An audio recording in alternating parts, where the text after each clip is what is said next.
Hi everyone, welcome back. Hope आप सब ठीक होंगे। जैसा कि आप सबको पता है 10 दिसंबर में हमारे जो एजुकेशन मिनिस्टर हैं रमेश पोखरियाल जी, वो ऑनलाइन आए थे, मतलब लाइव आए थे। उसमें बच्चे जो क्वेरीज अपना पूछे थे, जो क्वेश्चन पूछे थे बोर्ड एग्जाम से रिलेटेड या फिर आप नीट के रिलेटेड कह लें, जेई मेंस के रिलेटेड, तो उन क्वेरीज को वो बहुत अच्छे से जवाब दिए थे। जिन लोगों ने लाइव सेशन अटेंड किया था ठीक है, उनके लिए वो लोग भी इस वीडियो को देखें। इसमें बहुत सारी चीज़ें आपको पता चलेगा, बहुत सारी चीज़ें हो सकता है बहुत सारे पॉइंट्स आपके क्लियर नहीं हुए हो तो वो क्लियर होगा। और जिनके लिए अभी 2021 में बोर्ड का एग्ज़ाम है, चाहे वो 10th है 12th है, तो आपके लिए तो बहुत ज़रूरी वीडियो है। और अगर आप ड्रॉप आउट हैं, आप जेई मेंस का एग्ज़ाम देना चाहते हैं, नीट का, तो भी आपके लिए वीडियो बहुत इंपॉर्टेंट होने वाला है।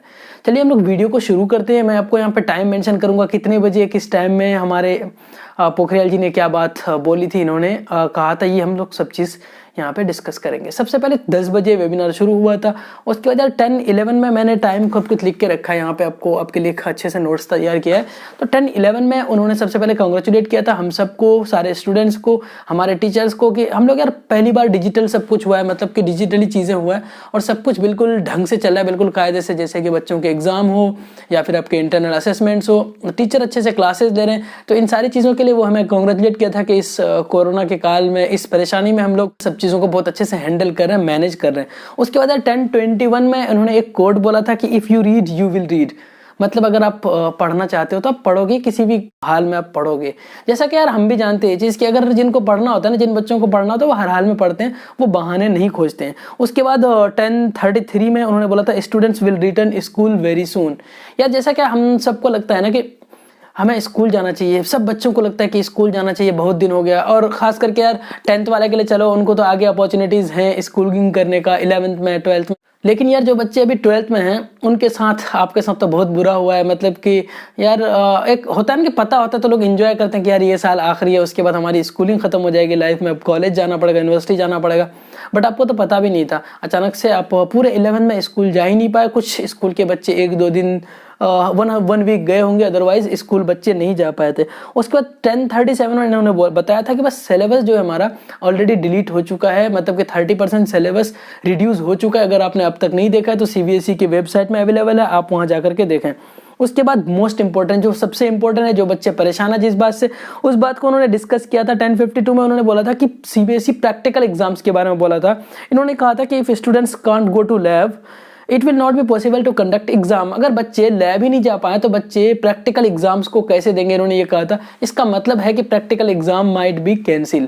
मतलब यार सब चीज़ें खोल के नहीं बताया जाता कि सारी चीज़ें कि आपके सामने आया और बोल दे कि आपका एग्जाम ही नहीं होगा, आपका एग्जाम कैंसिल हुआ, तो ऐसा नहीं होता है। बस आपको एक हिंट दिया गया, आप हिंट को देखो। अगर उनका कहना है कि बच्चे जब लैब जा ही नहीं पाए, बच्चे प्रैक्टिकल्स कर ही नहीं पाए, तो प्रैक्टिकल एग्जाम किस बात का, मतलब कि आपको मार्क्स दे दिए जाएंगे। हो सकता है आपके असाइनमेंट के बेस में, आपके इंटरनल्स के बेस में, जो भी बेस होगा आपको अच्छे मार्क्स मिल जाएगा। मतलब आपको खुश होने की जरूरत है, आपके लिए खुशखबरी है, क्योंकि यार टीचर्स आपके लिए बुरा कभी नहीं चाहते, हमारे टीचर्स हमारे लिए कभी बुरा नहीं चाहते, तो आपके अच्छे मार्क्स मिल जाएंगे। उसके बाद यार 10:53 में इन्होंने कहा था, बच्चों ने सिलेबस के बारे में पूछा था और पोस्टपोन के बारे में पूछा था। सिलेबस के बारे में उन्होंने पहले ही बता दिया कि 30% सिलेबस ऑलरेडी रिड्यूस हो चुका है, इससे ज़्यादा रिड्यूस नहीं होगा और होना भी नहीं चाहिए यार। अगर इससे ज़्यादा रिड्यूस हुआ तो मतलब समझ रहे हो, आपके पास कोई नॉलेज ही नहीं बचेगा यार।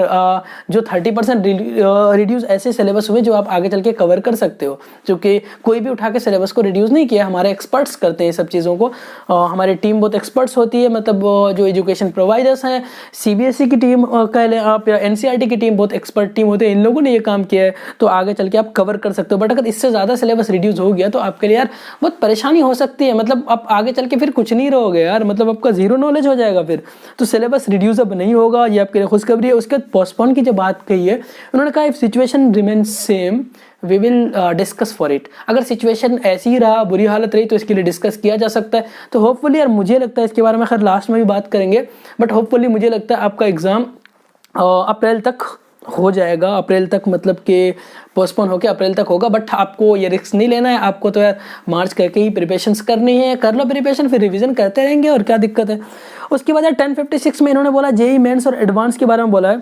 सिलेबस के बारे में बच्चों ने पूछा था, उन्होंने कि रिडक्शन होगा, तो इन्होंने कहा नहीं, अभी ऐसा कुछ नहीं है, डिस्कशन अभी चल रहा है। उसके बाद डिसीजन लिया जाएगा, आपको बताया जाएगा फिर जैसा भी होगा। चूँकि बहुत सारे स्टेट बोर्ड्स हैं ना, उन्होंने सिलेबस रिडक्शन नहीं किया है, ओनली अभी सीबीएसई ने कर रखा है और कुछ स्टेट बोर्ड्स कर रखा है, तो इसके लिए यार आपको बता दिया जाएगा कि जेई मेंस और एडवांस के लिए सिलेबस रिडक्शन होगा या नहीं, नीट के लिए होगा या नहीं। उसके बाद 1051 में बच्चों को उन्होंने बताया कि मल्टीपल अटेम्प्ट्स होंगे आपके जेई मेन के, मतलब 4 अटेम्प्ट्स होंगे, आप 4 अटेम्प्ट तक दे सकते हैं। तो इसके लिए साइंस वाले बच्चों के लिए, जेई मेंस वाले बच्चों के लिए यार खुशखबरी है। उसके बाद इन्होंने बोला कि इनफ गैप मिलेगा, क्योंकि यार बच्चे इस बात से परेशान है कि ऐसा ना हो कि जो ही मतलब अगर एग्जाम पोस्टपोन हुआ, अप्रैल में एग्जाम दिया, फिर मई में अप्रैल में ही या फिर अप्रैल के कुछ एग्जाम के कुछ दिन बाद हमें फिर वो देना पड़ेगा, जेई मेंस देना पड़ेगा। तो ऐसा नहीं होगा, आपको एनफ गैप मिलेगा। इन्होंने बता दिया कि एनफ गैप आपको मिलेगा इसके लिए। उसके बाद 1059 में इन्होंने बोला था कि नीट 2021 के बारे में बच्चों ने पूछा था कि ये कैंसिल होगा, तो इन्होंने बोला नहीं, 2020 में भी अभी जो रिसेंटली जो नीट का पेपर हुआ है ये 3 टाइम्स कैंसिल हुआ था, मतलब 3 टाइम्स पोस्टपोन हुआ था, कैंसिल नहीं। फर्क है दोनों में, पोस्टपोन का मतलब डेट एक्सटेंड होता है और कैंसिल का मतलब एग्जाम नहीं होना है, अब एग्जाम कैंसिल हो गया। तो इन्होंने कहा कैंसिल नहीं हो सकता, जैसा कि 2020 में 3 टाइम्स पोस्टपोन हुआ था और बच्चे अपने चॉइस का सेंटर लिए थे, अपने जो सेंटर उन्हें लेना था, मतलब कि अपने आसपास के नियर बाय सेंटर लिए थे। तो ऐसा ही कुछ हो सकता है, बस पोस्टपोन तो खैर हो सकता है, बट कैंसिल एग्जाम नहीं होगा। उसके बाद नीट 2021 ऑनलाइन होगा ऑफलाइन होगा ये बोला था, तो उन्होंने कहा था कंसीडर विद स्टूडेंट्स के साथ डिस्कशन होगा, हो सकता है पोलिंग करा ले, स्टूडेंट का रिव्यू पूछे। तो जो भी होगा, मतलब कि गवर्नमेंट आपके साथ है, हमारी गवर्नमेंट, सेंट्रल गवर्नमेंट का, स्टेट गवर्नमेंट, सब चीज़ें आपके साथ है, बस आपको पढ़ने की ज़रूरत है यार। उसके बाद फिर वो मतलब कि वेबिनार एंड हो गया था 11 पे या 1059 पे वेबिनार एंड हो गया था। अब बात ये आती है कि क्लैरिटी कुछ हमें नहीं मिला है कि बोर्ड एग्जाम की डेट शीट आई या नहीं, मतलब कि कब होगा एग्जाम, पोस्टपोन होगा या नहीं। बट हम लोग यार होपफुली इनके बातों से हम लोग ये समझ सकते हैं कि बोर्ड एग्जाम आपका पोस्टपोन हो जाएगा। तो मेन बातें जो थी यार कि जेई मेंस में आपको मल्टीपल अटेम्प्ट्स मिलेंगे और सिलेबस के बाद मतलब कि 4 अटेम्प्ट्स मिलेंगे। सिलेबस की अगर बात करें तो अभी पता नहीं चला है, एग्जाम में भी ऑनलाइन हो सकता है, ऑफलाइन। और एक खुशखबरी आपके लिए थी यार कि प्रैक्टिकल एग्जाम हो सकता है आपके कैंसिल हो जाए, मतलब उसके बदले में आपको ऐसे ही मार्क्स मिल जाए जैसे कि आपके उसके बेस पे, इंटरनल्स के बेस पे हो सकता है आपके, या फिर जो भी अटेंडेंस या टीचर्स जैसे भी चाहे, बट आपको अच्छे से मार्क्स मिल जाएगा, आपको घबराने की बात नहीं है। और अगर मैं बता दूं बोर्ड एग्जाम के लिए कुछ क्लैरिटी नहीं मिला है, लेकिन यार हम लोग एक हिंट हम लोगों को मिल गया, इससे हम लोग जान सकते हैं कि बोर्ड एग्जाम मुझे जैसा लगता है कि यार पोस्टपोन हो सकता है अप्रैल तक, बट कोई क्लैरिटी नहीं है, अगेन मैं बता रहा हूँ। So that is for today, please stay connected, keep growing, thank you so much.